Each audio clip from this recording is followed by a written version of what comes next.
क्या आपने कभी सोचा है दोस्तों, भगवान को जानना क्या सिर्फ पूजा करने से संभव है या भगवान को जानने का भी कोई एक साइंस है। अर्जुन भी यही जानना चाहते थे, भगवान को पूरी तरह से कैसे समझा जाए। और इसी सवाल का जवाब है अध्याय 7 में। यह अध्याय सिर्फ ज्ञान नहीं बल्कि ज्ञान अनुभव की बात करता है। तो नमस्ते दोस्तों, स्वागत है आप सभी का सीक्रेट ऑफ विजडम पे। मैं आपकी दोस्त पल्लवी। आप सभी को पता है कि हमारी भगवत गीता पे अभी ये प्लेलिस्ट शुरू है। इसके पहले हमने 6 अध्याय देखे हैं। आपने नहीं देखे होंगे तो प्लेलिस्ट में मैंने ऑलरेडी वीडियो अपलोड किए हैं, प्लीज़ वो देख लीजिएगा। तो आज हम बात करेंगे 7वें अध्याय की, तो जो है ज्ञान विज्ञान योग। तो पूरा वीडियो ज़रूर देखिए। अभी तक चैनल को सब्सक्राइब नहीं किया होगा तो प्लीज़ चैनल को सब्सक्राइब कीजिएगा। जो भी आपके विचार है कमेंट में मुझे ज़रूर बताइए। वीडियो अच्छा लगा तो वीडियो को लाइक ज़रूर कीजिए। तो आइए शुरू करते हैं आज के इस वीडियो को। लाखों में कोई एक, तो श्री कृष्ण कहते हैं हजारों लोगों में कोई एक मुझे जानने की कोशिश करता है, और जो कोशिश करते हैं उनमें भी कोई एक मुझे सही रूप में जान पाते हैं। इसका मतलब क्या? भगवान को जानना आसान नहीं, क्योंकि हम बाहर की दुनिया में इतने उलझे हैं कि भीतर झांकने का समय ही नहीं। आज लोग पैसा, नाम, सक्सेस के पीछे भागते हैं, पर अपने अंदर के सत्य को जानने की कोशिश बहुत कम लोग करते हैं। तो समझो, भगवान की 2 प्रकृतियाँ होती है। यहाँ श्री कृष्ण एक बहुत गहरी बात समझाते हैं दोस्तों। कहते हैं कि मेरी 2 प्रकृति है। बोले तो अपरा प्रकृति मतलब भौतिक और परा प्रकृति मतलब चेतन शक्ति। अब जैसे देखो, अपरा प्रकृति क्या है?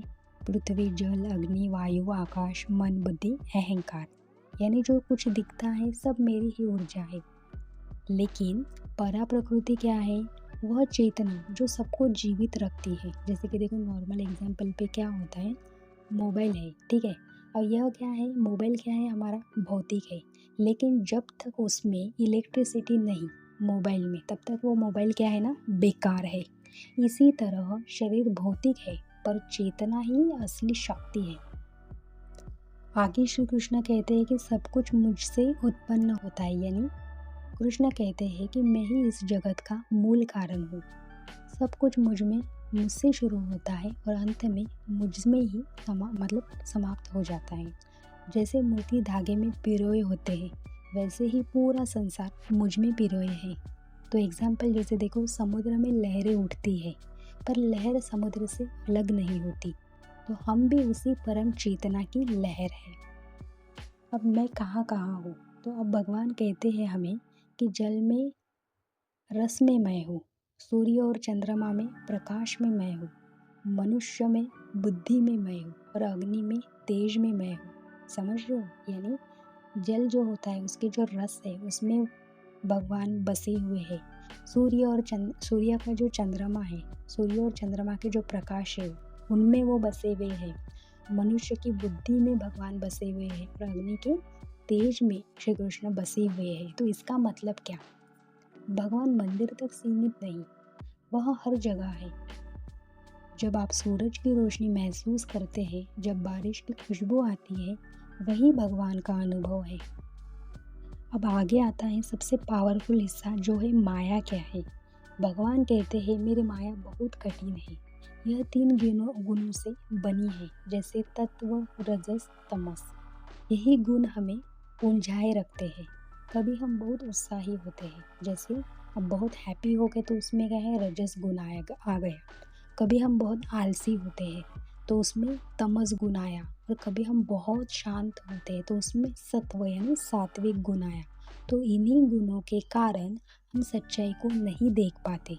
लेकिन जो मेरी शरण में आता है वह इस माया को पार कर लेता है। तो आगे श्री कृष्ण बताते हैं कि मेरे 4 प्रकार के लोग मेरी भक्ति करते हैं। 4 प्रकार के लोग कौन से? पहला है दुखी, दूसरा धन चाहने वाला, तीसरा है जिज्ञासु, और चौथा है ज्ञानी।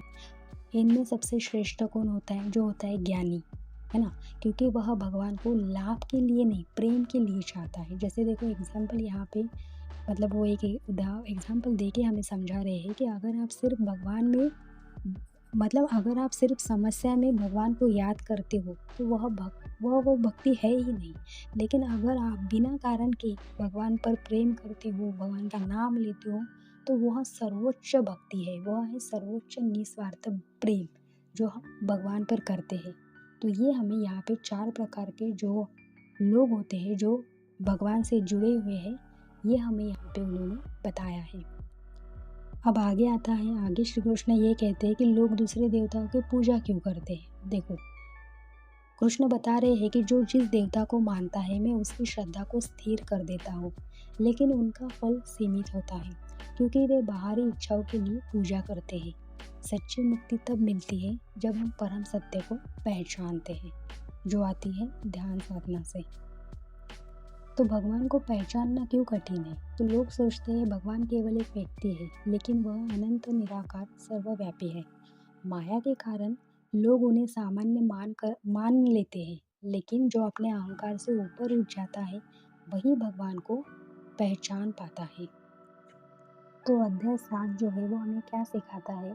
भगवान को जानना सिर्फ किताब पढ़ना नहीं, उन्हें अनुभव करना है।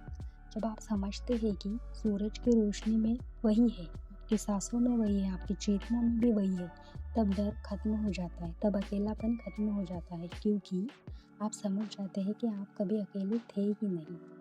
तो दोस्तों, अंतिम संदेश ये है कि ज्ञान, अनुभव यही सच्ची आध्यात्मिकता है। ज्ञान मतलब किसका ज्ञान? हमारा खुद का ज्ञान, ठीक है। हमारे खुद के ज्ञान से हमें जो अनुभव आता है वही हमारी सच्ची आध्यात्मिकता है। तो भगवान को सिर्फ सुनो मत, उन्हें महसूस करो। तो यही था अध्याय 7 का, जो अध्याय 7 में हमें भगवान ने बताया है, श्री कृष्ण ने बताया है। तो दोस्तों, वीडियो अच्छा लगा तो प्लीज़ वीडियो को लाइक कीजिएगा। जो भी आपके विचार है कमेंट में मुझे ज़रूर बताइएगा। और अभी तक चैनल को सब्सक्राइब नहीं किया होगा तो प्लीज़ चैनल को सब्सक्राइब कीजिएगा। तो जय श्री कृष्ण, मिलते हैं अगले वीडियो में, तब तक के लिए बाय बाय।